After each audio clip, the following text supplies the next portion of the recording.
आठम जन्म कृष्ण जन्म लीले सारियां जोर भैले सारियां जोर भैले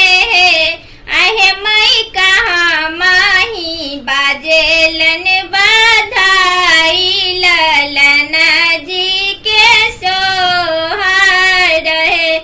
आहे मई कहाँ माही बाजेलन बधाई ललना जी के सोहार है आठम जन्म कृष्ण जन्म भैले सारियां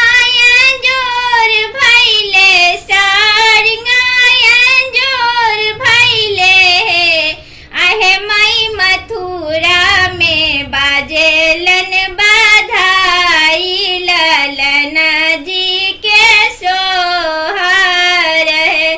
आहे मई मथुरा में बाजेलन बधाई ललना जी के सोहार है के ये सजा बेलन महलिया तो के ये आंगना सजबे के ये सजा बेलन महलिया तो के ये आंगना सजबे आहे मई के ये उड़े हलन पालना माललना जी के सोहार है आहे मई के ये उड़े हलन झूलना माललना जी के सोहार है वासुदेव सजावेलन महलिया तो देवकी आंगना सजबे वासुदेव सजावेलन महलिया तो देवकी आंगना सजबे